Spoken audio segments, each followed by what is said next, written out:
Good afternoon friends. Lesson number 3 हम जो science में कर रहे थे केमिकल रिएक्शन एंड इक्वेशन। अब इस केमिकल रिएक्शन और इक्वेशन में हमने पढ़े how to write chemical equation, what is mean by chemical reaction and steps to write balancing chemical equation. इसके बाद हम आज का टॉपिक ले रहे हैं endothermic and exothermic reaction. What is mean by endothermic reaction? Endothermic reaction are जब balancing हमने रिएक्शन किया था तब बताया था कि कोई केमिकल रिएक्शन जब फुलफिल होती है या तो इट नीड हीट या हीट क्या होती है रिलीज होती है या हीट कंज्यूम होती है। इस प्रकार से मैंने आपको बताया था इसके पहले बैलेंसिंग के समय। तो उस heat is given out and heat absorb and given out। इस पर से chemical reaction are of two types, that one first is endothermic chemical reaction and second exothermic reaction। In a chemical reaction there is heat is absorbed to perform the chemical equation complete। To complete performing the chemical equation, heat is absorbed। जब कोई रासायनिक क्रिया complete होती है तो वो complete होने के लिए उसे क्या लगती है हीट, और वो हीट क्या होती है एब्जॉर्ब होती है। तो absorb heat from outside during some physical change. While performing chemical reaction, heat absorbed from outside during some physical change। That reaction is known as endothermic reaction। जब heat absorb हो रही है to complete the chemical reaction and that is physical change is known as क्या कहते हैं उसे endothermic reaction। Example यहाँ दिया हुआ है मेल्टिंग ऑफ आइस। आइस जब मेल्ट होता है वाटर में कन्वर्ट होता है तो हीट क्या होती है एब्जॉर्ब होती है, और वो रिएक्शन कौन सी है एंडोथर्मिक रिएक्शन। सेकेंड रिएक्शन है एक्सोथर्मिक रिएक्शन। अब इस एक्सोथर्मिक रिएक्शन में क्या होता है heat is given away. Heat given होती है, हीट लिबरेटेड होती है, रिलीज होती है during some physical change. That reaction is known as exothermic reaction। जैसे हीट रिलीज हुई है तो ये कौन सी रिएक्शन कहलाएगी एक्सोथर्मिक। कौन सी रिएक्शन कहलाएगी ये एक्सोथर्मिक। ये हीट एब्जॉर्ब हो रही है तो ये रिएक्शन कौन सी कहलाएगी एंडोथर्मिक। अब एक्सोथर्मिक रिएक्शन और एंडोथर्मिक रिएक्शन को आप कैसे समझेंगे?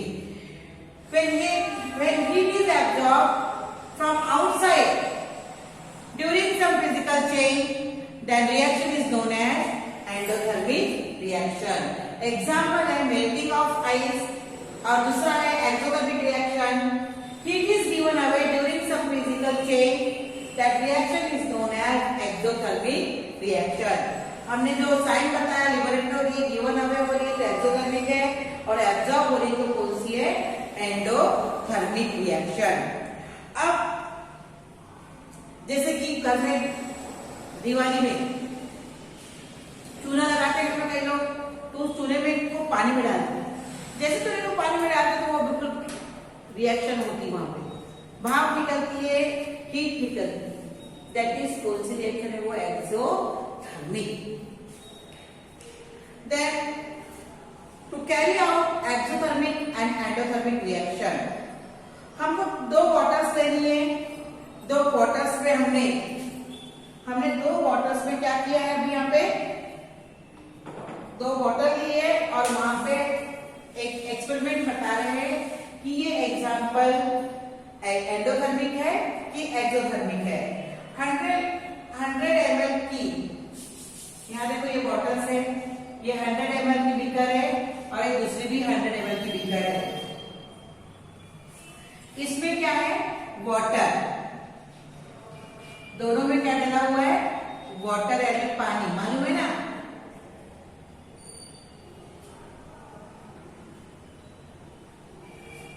पहले हमको यहाँ जो वाटर डाला हुआ है 100 ग्राम 100 ml वाटर है। इस वाटर का हमको क्या लेना है? टेम्परेचर काउंट करना है।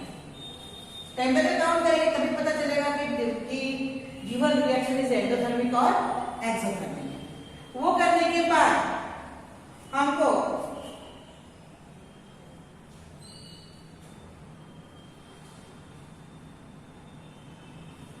इसमें हमको डालना है एक बॉटल में पोटेशियम नाइट्रेट।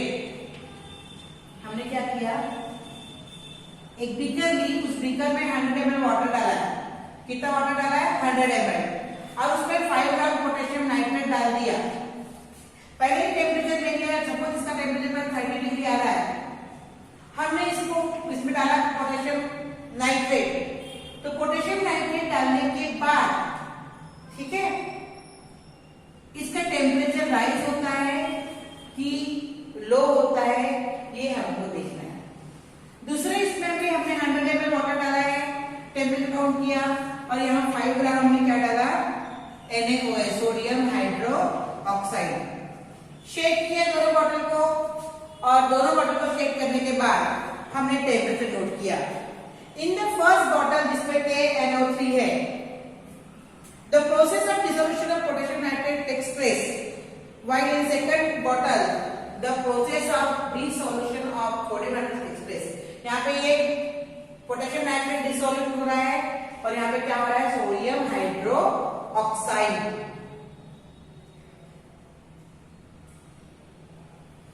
यहाँ पे हीट एब्जॉर्ब हो रही है सराउंडिंग से, और यहाँ पे हीट क्या हो रही है? लिबरेटेड हो रही है, इवॉल्व हो रही है। तो पहला जो रिएक्शन है वो एंडोथर्मिक कहलाएगा, और दूसरा है वो क्या कहलाएगा?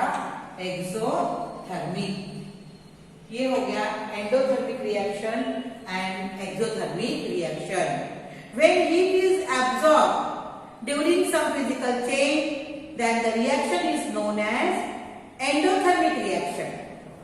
And when heat is given away or liberated during some physical change, then the reaction is known as exothermic। ये एक्सोथर्मिक और एंडोथर्मिक हो गया रिएक्शन। जैसे ये हो गई केमिकल रिएक्शन। अब हमको पढ़ना है रेट ऑफ केमिकल रिएक्शन। अब रेट ऑफ केमिकल रिएक्शन क्या होता है? रेट ऑफ केमिकल रिएक्शन, अब रिएक्शन कब कोई रिएक्शन स्लो होती है, कोई रिएक्शन फास्ट होती है। अब rate of chemical reaction, rate of chemical reaction, कोई रिएक्शन इंस्टेंट होती है, कोई स्लो होती है। किसी को करने के लिए बहुत कम समय लगता है, किसी के लिए बहुत ज्यादा समय लगता है। उस आधार पर हम लोग डिसाइड करते हैं कि रिएक्शन स्लो है या फास्ट है। अब रिएक्शन स्लो है या फास्ट है ये बताने के लिए कुछ फैक्टर्स होते हैं जो डिसाइड करते हैं कि गिवन रिएक्शन इज स्लो और गिवन रिएक्शन इज फास्ट। तो उसके फैक्टर्स कौन से हैं? पहला है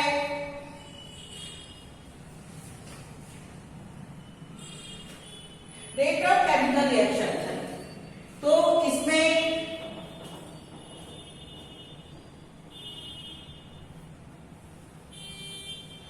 बुक में देखिए आपके पेज नंबर 39,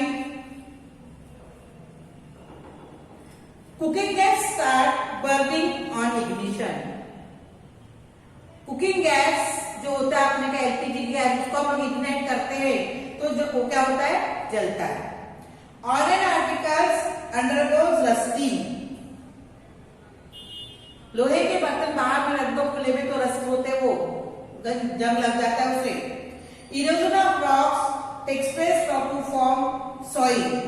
रॉक्स चट्टाने क्या में कन्वर्ट होती है? सॉइल में। Alcohol is formed on mixing yeast in a glucose solution under proper condition। Effervescence added is obtained by adding baking soda। A white PPT is formed on adding dilute sulfuric acid to barium chloride. अब इतने सारे example है, इस आधार पर हम बता देते हैं कि ये जो रिएक्शन है ये शॉर्ट है कि फास्ट। जैसे ही तुमने बर्नर क्या किया, लाइटर लिया और गैस के बर्नर में लगा दिया, तुरंत इग्नाइट होता है, ठीक है। लोहे के आर्टिकल्स धीरे धीरे रस्ट होते, एकदम से रस्ट होते हैं क्या? नहीं। इरोजन ऑफ रॉक्स, रॉक से सॉइल बनना, रॉक से सॉइल बनती है, तुरंत बनती है क्या कि रॉक्स एक साथ में टूट गए फिर उसमें तुरंत मिट्टी बन गई, सॉइल बन गई? नहीं, वो बड़े चट्टाने छोटे चट्टान बनते, छोटे चट्टान और छोटे होते होते कंकड़ बनते और कंकड़ फिर क्या में कन्वर्ट होता है? सॉइल में। अल्कोहल इज फॉर्म, यानी अल्कोहल बनता है by mixing east in glucose. Baking soda add करो डायल्यूट एसिड में तो इफरवेंसेस आते, तुरंत आते। अब इस आधार पर हम ये बता रहे हैं कि ये जो रिएक्शन है ये स्लो है कि फास्ट है। अब रिएक्शन स्लो एंड फास्ट होती है, ये काय पे डिपेंड करती है? रिएक्शन स्लो एंड फास्ट काय पे डिपेंड करती है कि फैक्टर्स अफेक्टिंग केमिकल रिएक्शन, कि कौन कौन से फैक्टर है। जैसे कि हमने एक बड़े से बड़ा टुकड़ा ले लिया, इतना बड़ा ढेला ले लिया, नमक का ले लिए और एक पाउडर फॉर्म में नमक ले लिया, हम दोनों को पानी में डाल रहे हैं। डिसॉल्व कौन सा पहले होगा? ठीक है, पाउडर फॉर्म जल्दी डिसॉल्व होगा और ढेले वाला या मोटा नमक लेट से क्या होगा? डिसॉल्व होगा। तो पार्टिकल्स जो उसमें पार्ट लेते हैं that can affect the rate of chemical reaction। अगर रिएक्शन फास्ट हो रही है, जल्दी हो रही है तो फास्ट है, और धीरे हो रही तो वो स्लो रिएक्शन है। जैसे कि रस्टिंग ये स्लो रिएक्शन है, तो उसके आधार पर हम बता रहे हैं कि factors affecting the rate of chemical reaction. Factors affecting rate of chemical reaction number 1 है nature of the reactant.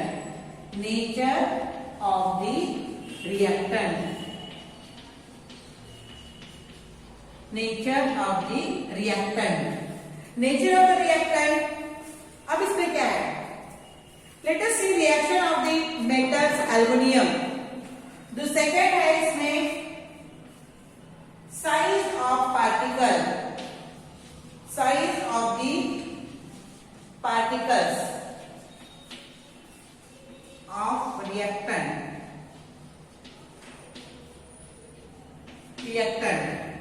Number 3 है concentration of reactant।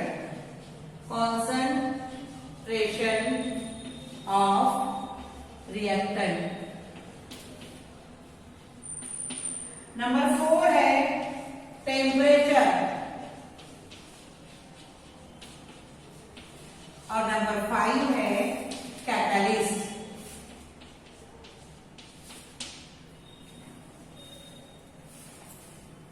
अब नेचर ऑफ रिएक्टेंट, ये जो पहला वाला नेचर ऑफ रिएक्टेंट है, अब जो कोई एसिड में डिसॉल्व हो रहा है कि बेकिंग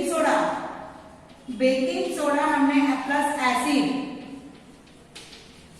है ना, रिएक्शन स्टार्ट हो रही है, तो ये बेकिंग सोडा एंड एसिड ये दोनों क्या है? रिएक्टेंट।